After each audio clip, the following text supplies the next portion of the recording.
Hello, hello, hello, and welcome to day 2 of the pre-party. So excited to have you. So thrilled to be sharing this. I'm Sherry Hemstreet of thesherryhemstreet.com.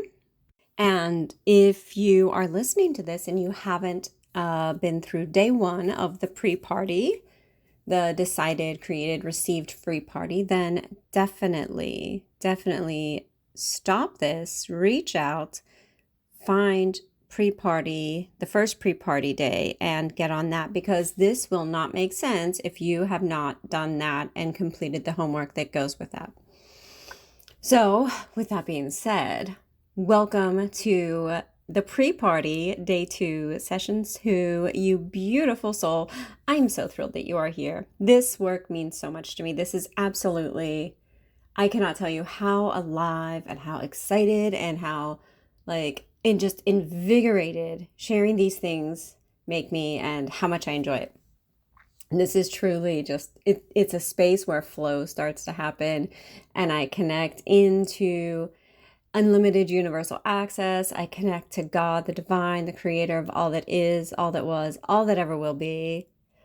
I rise into my higher frequencies, and a lot of this becomes a transmission and an activation, and that is the way that I guide and maneuver and weave through the world, I guess you could say. It's just beautiful. It's very like flowy energy to me, so I love it. So we're talking about manifesting, right? It's decided, created, received, the pre-party. So manifesting. And I think this is so important that at this point we really nail down manifesting, because manifesting is a natural order of power. And most people think that manifesting is some chance coincidence thing from the universe, where like, if you're good enough, you'll get it. And if you do all the right things, it'll show up. And that is just not true. In fact, you have so much power over manifesting, over the timeline, over what you get, over what you decide, over what comes to you, over the experience that you have in this 3D reality, in this incarnation of who you are here to be, living your purpose and rising above and beyond what you think is possible. And that is what manifesting is in my world. Manifesting is unlocking an ordered process of personal power that restores your remembrance, that puts you into the creator energy. And so manifesting it's really an interesting portal of power once you begin to understand it and how it works and how you interact with it, the dance of creation, right? So manifesting is like a lower vibrational frequency. Creating reality is a higher vibrational frequency. Creating is even higher. And the nuances that take place there aren't necessarily needed for this to be understood. But I just want to let you know that there are levels and vibrational frequencies to manifesting that many manifesting teachers are not actually disclosing or discussing, and it's because they don't know. And so this is my absolute area of expertise, because I've been taught this from Source Creator, my God, who I have an incredible relationship with. And if you know me, you know that that is literally everything to me. So most manifesting is just about what you want, and that works for a really long time, right? Like, we have desires, and so we manifest, and we either create those desires into reality or we don't. And manifesting is just the process. It's just really a shortened terminology for something being made manifest into your reality. So manifesting, which is just, I love it. I love manifesting. I love the energy around it. It's just beautiful to me. I'm in deep awe and appreciation of manifesting, because it is It is so calculated and powerful, and it is so predictable, right? Manifesting even works in places that it doesn't make sense. Out of nowhere for you, something you can think it wouldn't work for, like calling in your first $120,000 client, creating the $333,000 offer that somebody wants to buy from you. So you have to create it, right? Like you have to create it because it's already been requested. These are some of the things. Manifesting works in so many different ways. And people like to say, oh, but we're always manifesting. That is both true, and it's so short-sighted. We are always manifesting, but I prefer to say it this way. Manifesting is a conscious act. We are always manifesting unconsciously when we are going through life. So, to say everybody is manifesting, no, everyone is not manifesting. All right? Sit down, Savannah. Slow your roll here. It is not manifesting if you are unconscious, right? God said, let there be light. He didn't say, hey, whatever there is, it should be. No. He made a very specific command and called it into being through consciousness. And that's key, because it is important to get specific in the mechanics of manifesting, because if you cannot grasp the actual mechanics of manifesting, the math of manifesting, the process of manifesting, it is going to feel like this ethereal, flimsy, surreal, scammy, shammy BS, woo-woo, doesn't really work BS. And quite frankly, I'm very tired of that. I'm not a fan of that. It bothers me so much that people think that, because manifesting is really placing the personal power back into your hands that you forgot you had. And that's just one of the reasons it is so important to me.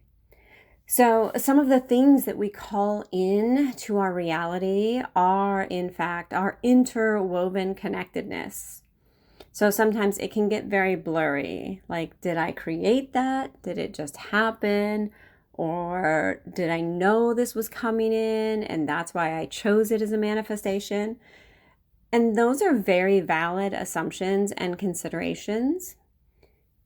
The thing that I have always heard from God is to come up to a higher level, right? So like there are these times when something will happen and you're like, oh my gosh, did I create that? Like, or did I manifest that?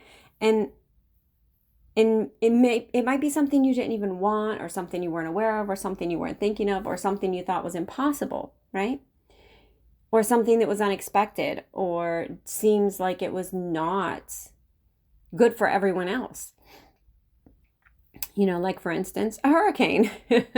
But there is always something working out for us. It is always for our highest good, right? And so in those moments, it can get very blurry. I used to think like, was that my psychic intuition or my psychic powers that were coming in, and that's why I manifested it? Or did I choose it because I knew it was coming in? Or was it coming in so I chose it? Like, it's very weird. And here's the reality to that. Time and the impressions of time are very flimsy and very accessible, very, very accessible. People don't realize how accessible all of time is to everyone. Like, all of the impressions that take place on the time scale, the linear time scale, are accessible. And it's just phenomenal to tap into that energy. And so what God tells me when I get into that, it's always the same. Like his answer, and yes, I refer to God as a him. It's not a him. It's not a her. God is God. God is the space between. God is everything. God is just, it's too much for me to describe this. So I'm going to assume that you're God, and the God that you know, or the divine, or the creator, or the higher consciousness, element, reasoning, whatever it is that you subscribe to. That's what we're talking about, right? The name is not important, right? And so it's always the same answer from him. Like, it doesn't matter what I'm going through. right? Like I went through, God, I went through the fire just a few years ago recently, and it was just so like I went through reinvention, reclamation, I went through re-identification, I up leveled, I reassessed and everything every time. And it was the growth was absolute shedding of my literal skin. It felt like my skin was being shed, just like a snake or a serpent, which is so symbolic to me because it's like something I really relate to. My husband makes fun of me. He's like, why do you have so many snakes for jewelry? And it's just, I love adorning myself with gold snakes and serpents. And it's just, it feels so right, right? And it's because of that shedding and rebirth, because of that, the transformation, everything. There's so much power there. But I went through this, and when I tell you, I cannot remember being through more discomfort or growth. Like it literally felt like I was going through a real life birth canal, not a womb canal, but like a real life growth canal with like growth.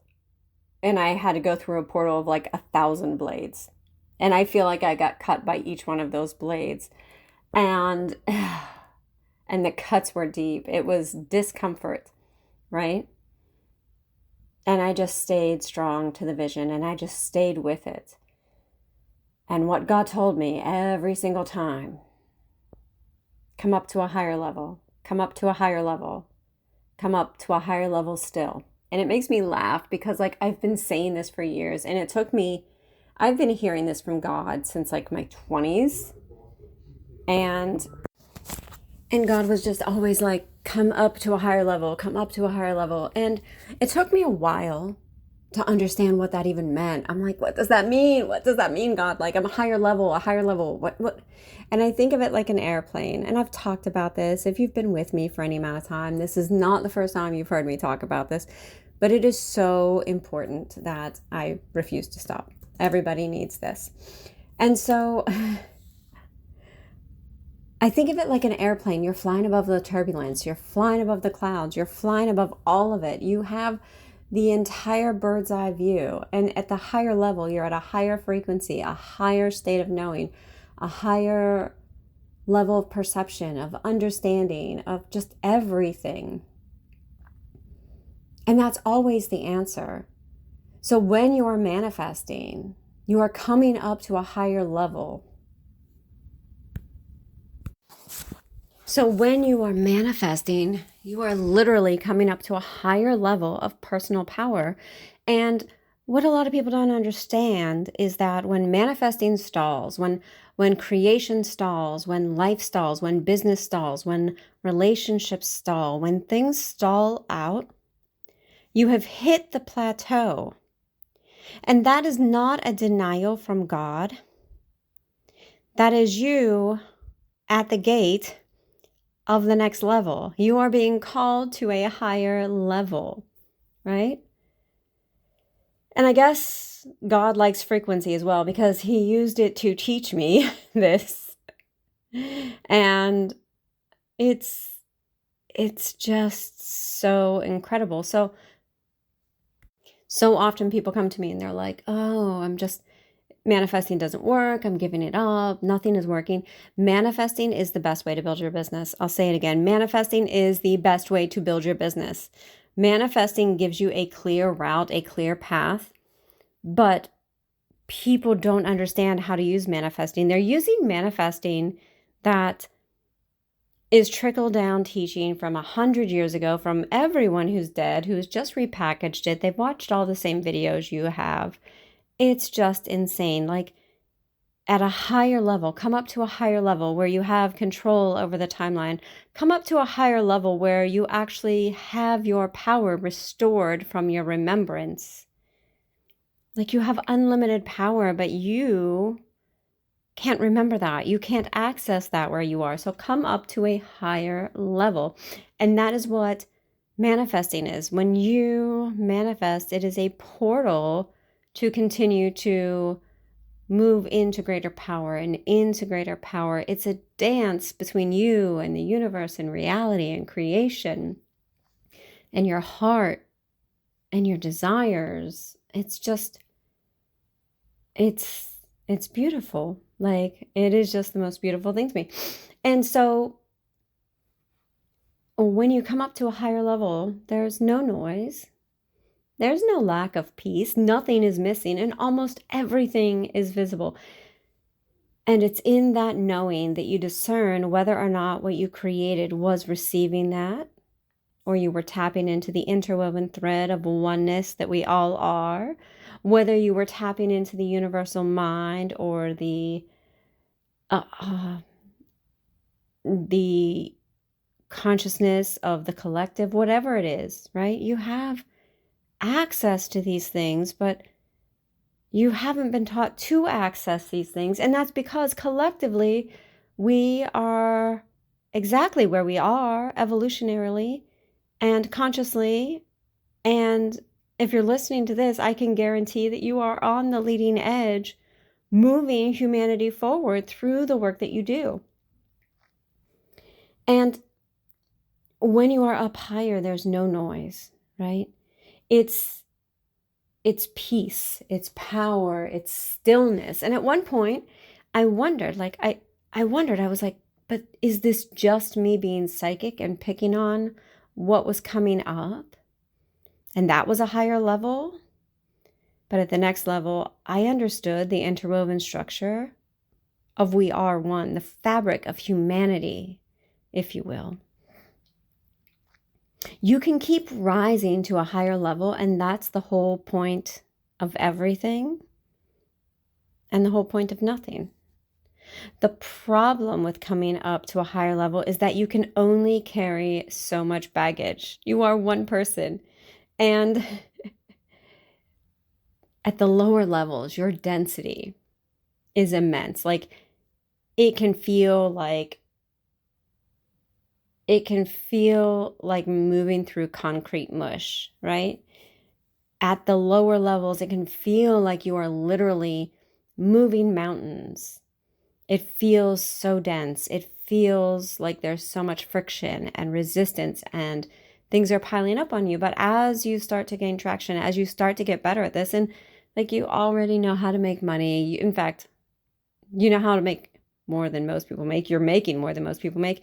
You're doing the thing that most people don't have the courage to do, but yet it feels so hard. And you're just like, what is it going to take to break through? Because at a higher level, you're not moving through the wet cement. You're not moving through the density and the thickness of life in the same way. When you come up to a higher level, you can only carry so much of that baggage. And this is the thing that people don't acknowledge. Like, just like an airplane, if the baggage is too heavy, the load isn't safe to fly, so it won't rise. So just like you are not safe to rise with all of your baggage because it is incongruent to the level you are rising to. It is incongruent to who you are becoming. It is incongruent to who you are required to be at that level. And that incongruence is what weighs you down. And that's the density and the depth and the stuckness that has you bearing the burden. And so that means you can't get off the ground, or you can't go beyond where you are. And if you do, you won't get consistent results. This is like where feast and famine come in, or like those one-hit wonders, or things that were like, oh, that was just a fluke that I signed a 100K client. That was just a fluke.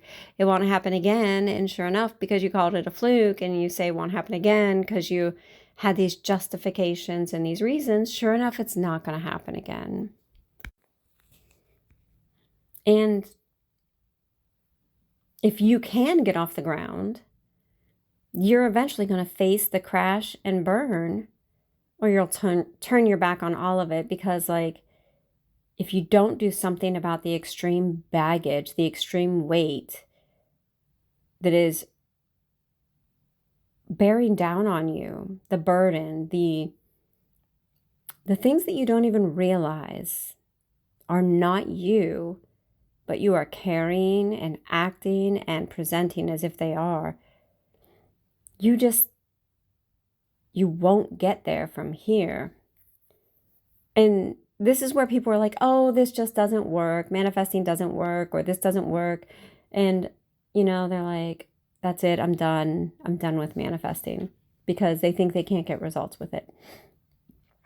But you can.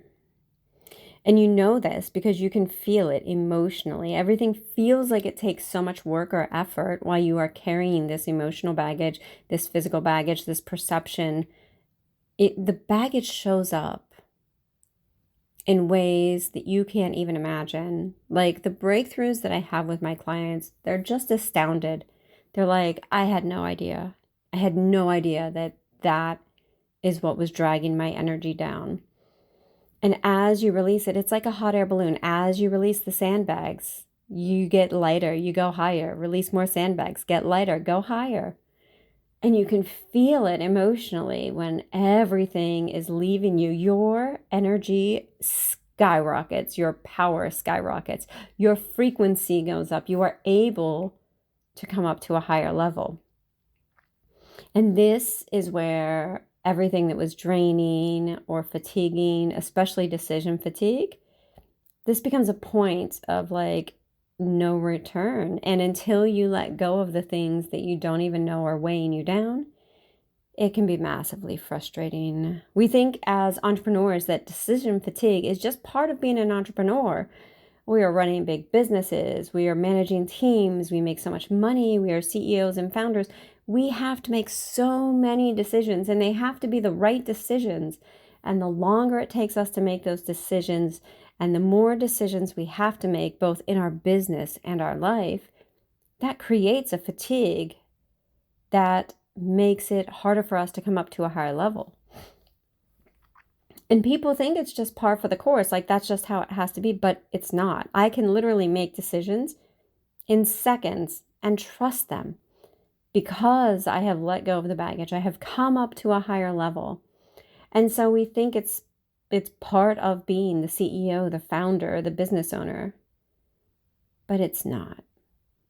All of that energy that comes in when you can't make decisions, you don't know which way to go, you feel very uncertain. Those are all things that clog up the channel, the energy, and you. It's like the muck in the pipes that we learn to live with or think is part of running a business, and it's not. So this shows up physically with fatigue, and physical fatigue is real, even though we don't connect it to decisions. We don't connect it to what we're doing in business, and it will knock you out, especially if you are ignoring the emotional aspect. Now we have what is known as compound interest. Not that you are interested in compounding this, mind you, I know that, but fatigue compounds on top of emotional fatigue or drain. So now we have the body and mind weighed down and heavy. And this is where health gets knocked down. So now we're like at the third level, and without health, you have nothing. So you may not know this about me, but I studied under a feng shui master, and I was trained in the traditional Chinese geomancy of flying star. And the first rule of feng shui is to make sure the health is supported before money. And it's identified. In fact, let me say this. All of feng shui comes down to two things: mountain and water, people and money.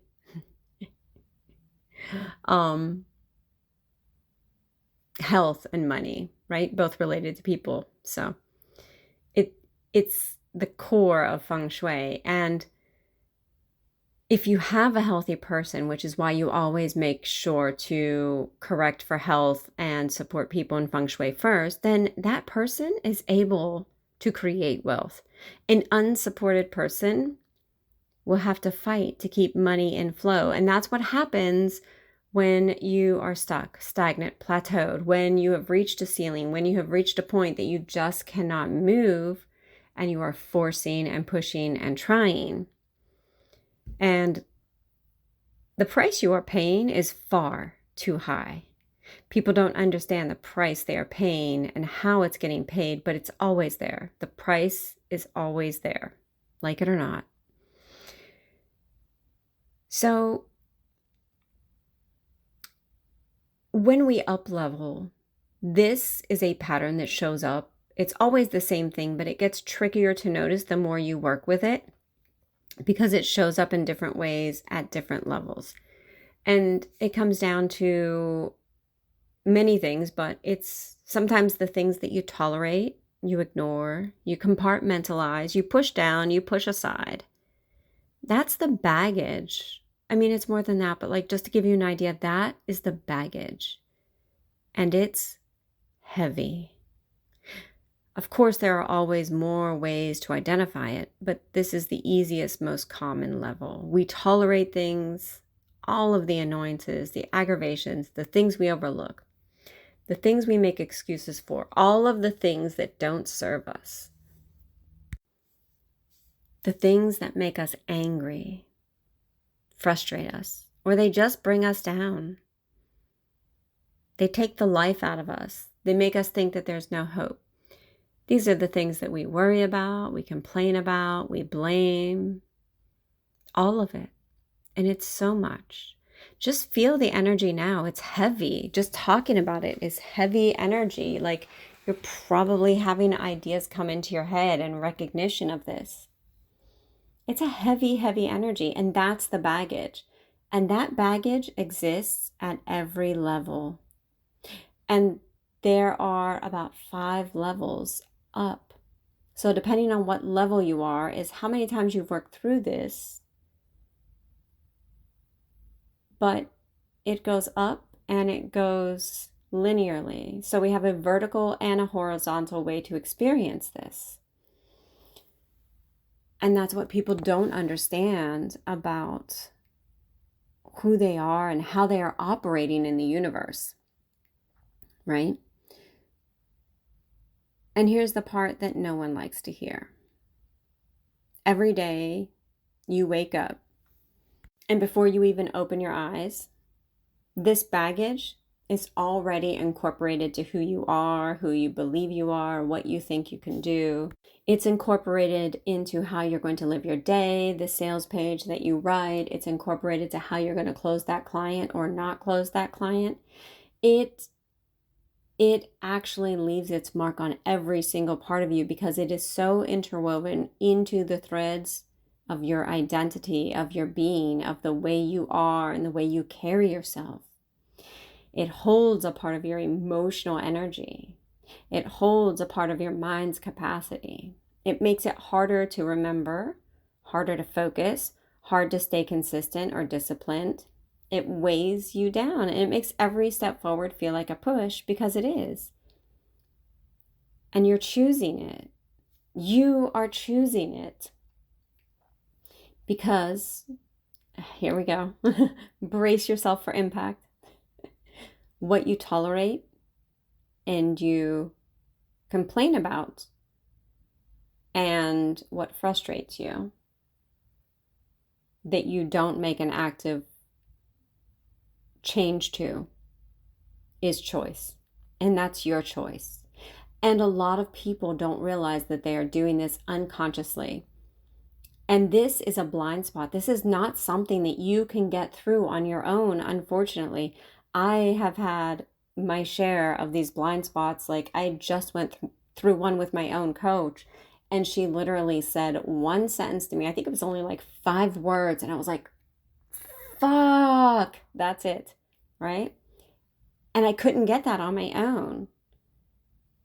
And it's because our ego shields us from this. We can't see it and can't see past it. And this is what happens. This is why we can't get there. This is why we don't see it. This is why we say manifesting doesn't work. And if you are choosing this and you continue to just keep forcing and pushing, nothing changes. And what frustrates you is exactly what you are choosing. If you pack it up, ignore it, compartmentalize it, excuse it, validate it, justify it, say the reason why you can't do it, if you continue to let it frustrate you and annoy you and make you angry or upset, or maybe you just get numb to it, saying it doesn't matter, congratulations. You just made a choice. And choosing is ignoring. It's compartmentalizing. It's pushing down, pushing away, shooing it out of your mind. Like, I recognize myself just doing it this weekend. I'm like, oh, I'm not going to think about that. And I'm like, Sherry, stop it. You know what that does. You are going to think about it, and you're going to think about it right now. And I was like, man, you have to stay vigilant. You got to be on call 24/7 for that. Like, that little trickster ego is going to just be like, oh, I'll just move this out of your way for you. Like, no, thank you. I want that right there in the way so I can see it. And as you learn to work with that, and as you learn to see it, it becomes easier to see. But there are still things that you can't find within you. You can't.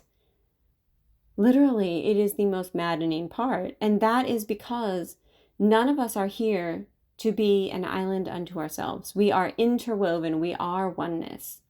We are here to experience others and work together and create and live and expand.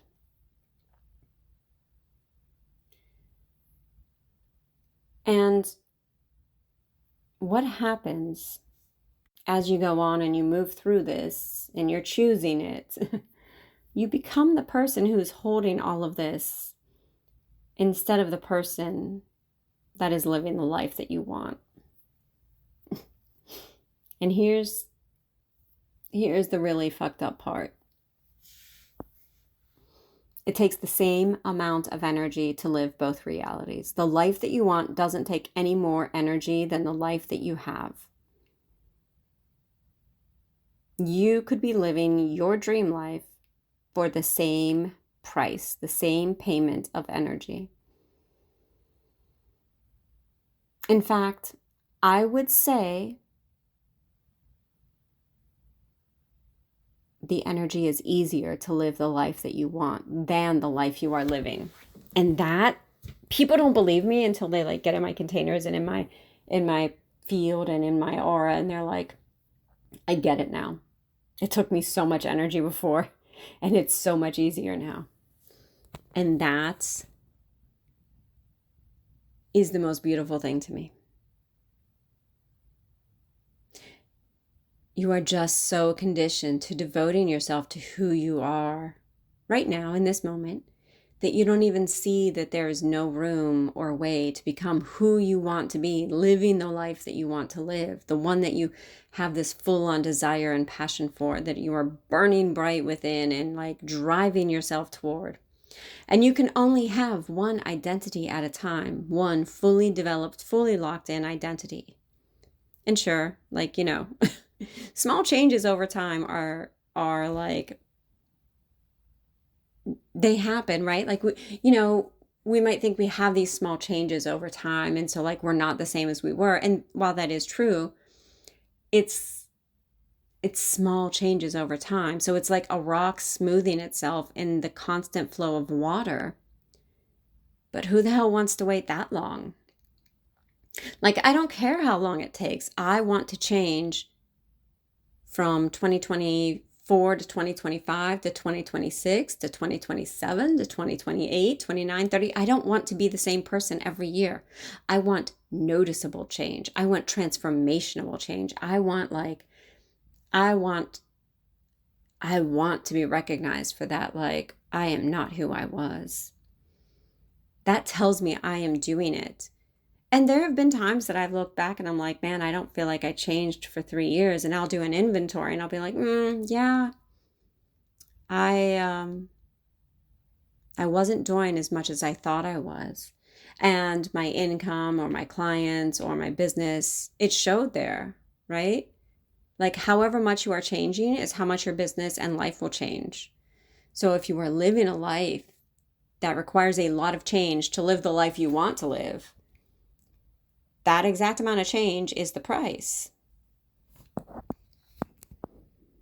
And change takes time, right? Like it's not 3 months, it's not 6 months.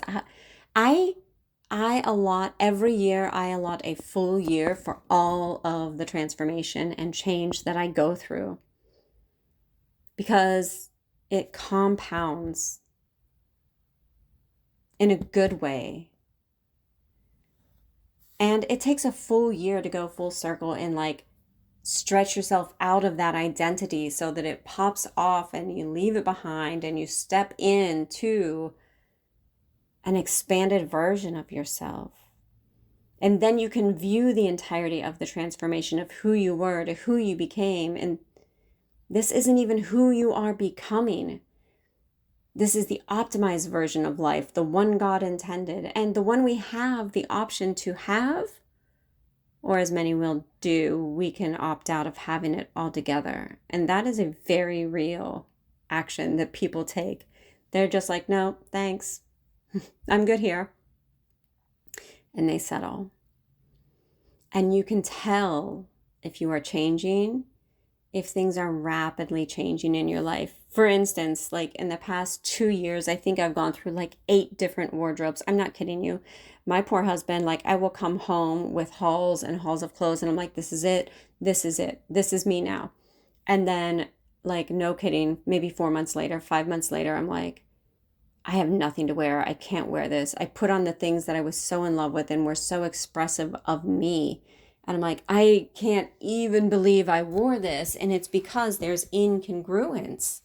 And it's so weird. These are beautiful pieces. These are beautiful craftsmanship, beautiful tailoring. These are pieces that I love wearing. And I'm just like, no, no, no, no. And that's how rapidly change can happen. I have a client that's going through the same thing. She literally went shopping. Like I think she was at Nordstrom's or I don't know.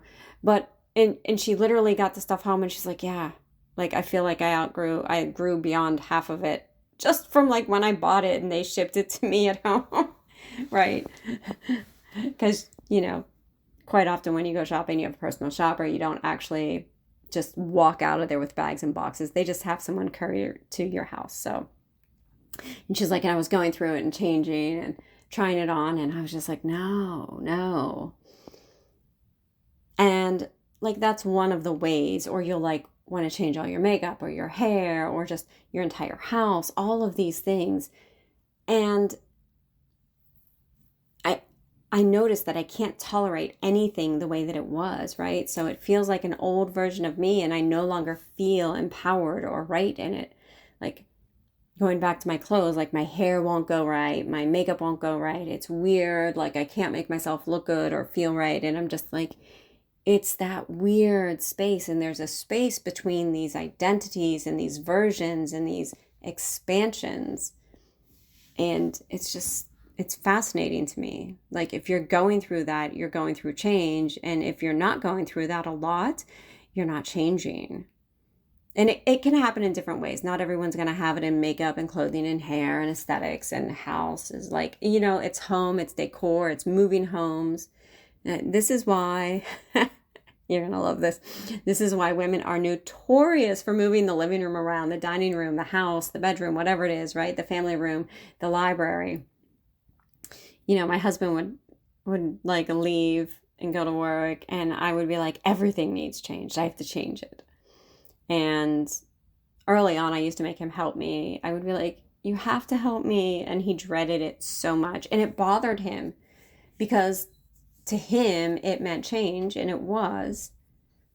But he wasn't experiencing the same intervals of change that I was, or the feelings or the growth. And so we each have our own journey. So at one point, I just moved it all on my own. And then I was like, I can just hire movers to come for the day and move everything, not my location. And he would come home and it would all be done. I'd have somebody come in and clean and do it. It was amazing. I love it.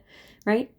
But for the most part, this eventually is not quite enough. It needs to be more change. And external change can only get us so far. And And then it becomes a dance with internal change, external change, internal change, external change. As above, so below. As within, so without. And that's a dance. And then it moves to an even higher level after that. Like, I don't want to get too in depth here because I want to stay on track, and I could go all over the place. But there are levels to this, right? There's come up to a higher level. There's an even higher level once you get as within, so without, right? And it's not as above, so below. Those are the same concepts. Oh, that was big. Like, I feel that. I feel that, like, coming out of my heart. I feel that coming out of my soul. I just feel all of this radiating out of me. Because we're at a point right here, right now. And you have a choice. You can recognize that you have actively been choosing all the things that you have listed on your homework. Or you can ignore it. I mean, I doubt you can ignore it, being that you are here, but like, that's a possibility. And in this moment, you may be feeling all different kinds of things, and we're going to dive into that. But this is the space where you get to really reflect on what I've said. I'm going to ask you right now to get your homework. And I'm going to go through a series of things for you to journal on and to answer in the most in-depth answers you can pull from yourself, because they are going to give you so much that you need right now. So with that being said, you're going to grab a notebook, grab your homework, create a quiet space. I'm going to ask you a question, and you're going to pause me, and you are going to go to town, getting it all out of you. Because at this point in time, you have 3 options.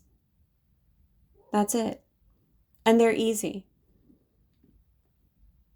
I think I already know which one you're going to choose, because you're here, because I know who you are already. Even if I don't know you, I know who you are at your core, because you are still listening. So you can choose to accept it. There are many that will. In fact, if we look around, this is about 85% of the population will choose to accept exactly what they have.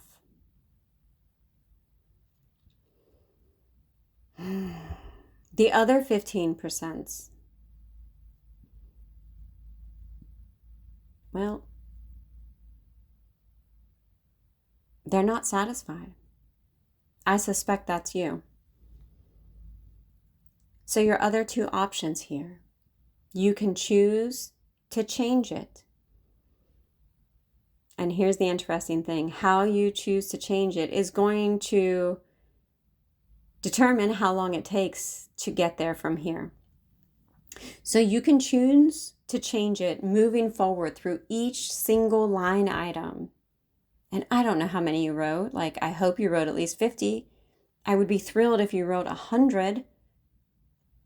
Like, maybe it's more, maybe it's less. I don't know. I would love to know. Send me a message. Tell me, right? How radically honest were you willing to get with yourself in that homework? But if you choose to change it, there are 2 ways to change it, right?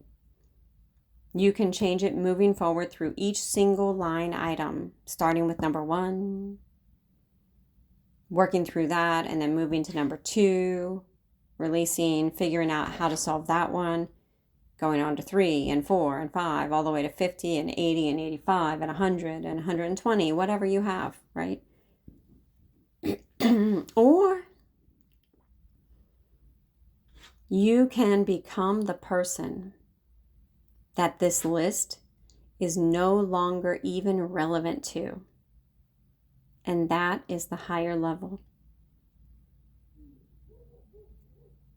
Because I can promise you this, the person who has all of the things you want, who is living the lifestyle and the level of power you want, who is living your dream reality that is possible,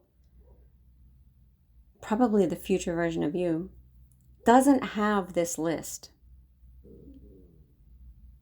Now, I'm going to go through and bring something up for you to journal through and answer fully and in great depth and detail. And at this point, this is the only work you are doing here. I'm not asking you to go through and change it one by one if you want. I'm hoping that you chose to become the person that this is no longer even relevant to. But if you didn't, by all means, reach out, let me know. And if you did, by all means, reach out and let me know. So I hope that you have your notebook and you are all ready. All right, we begin. I want you to notice if you immediately want to put this assignment off until later.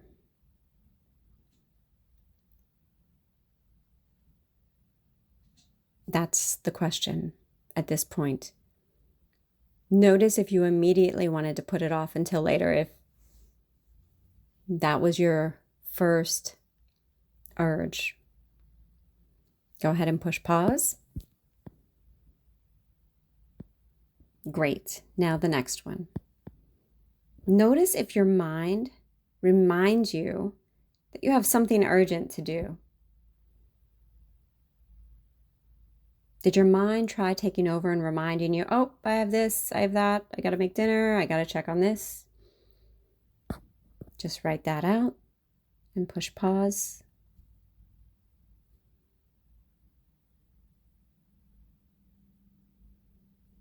Number 3, notice what are the distractions or what the distractions are pulling your attention away before you even begin or as you are going through these. Push pause.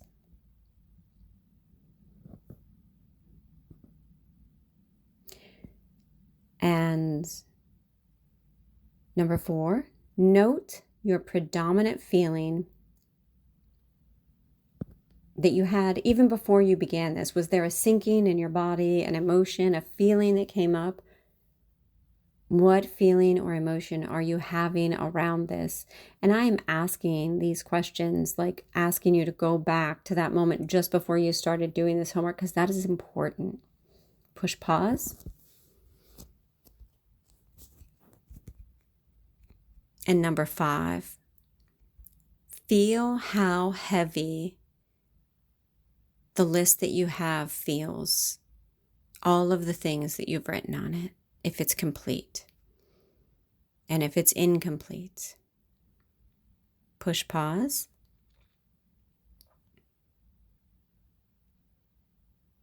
And number 6, notice how you want to avoid it.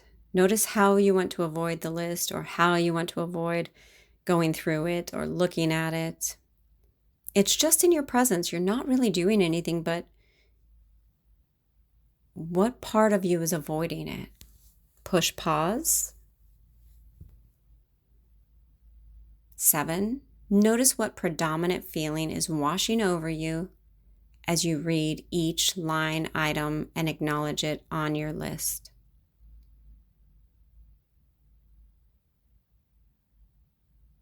Push pause.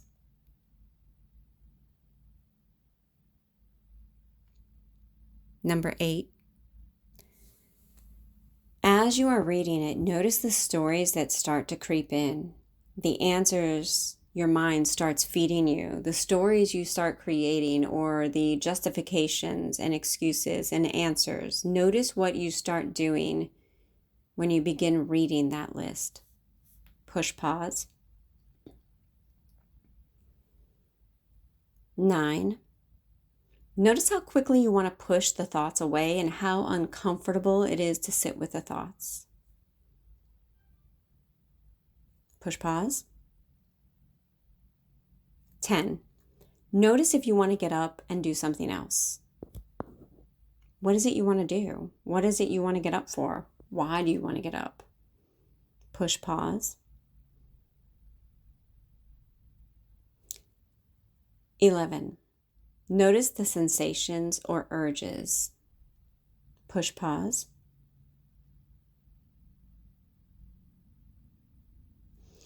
12, notice what you want to do instead of this.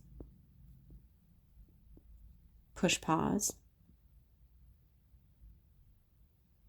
13, I want you to write out anything about how exciting this is, or if it wasn't, I want you to write out how motivated and fired up, or how much momentum you feel.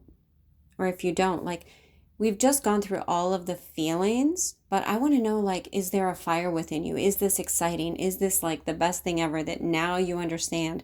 I want you to just journal that out for 13. It's everything that wasn't covered, or everything on the upside of this, if you will. And then once you have completed all of this, just sit with it. Notice your energy now. And now that you are at the end of it, what is your predominant feeling? In just a word, a couple words, a sentence. That's so important. Do the work. And remember, you are loved and you are loved. I'm so thrilled that you are here. Thank you for joining me for this. This is monumental work, and I love that we're doing it together. By all means, reach out. Let me know how it's going. And of course, make the space to do the work, because you matter. I'm Sherry Hemstreet of thesherryhemstreet.com. Thank you for being here.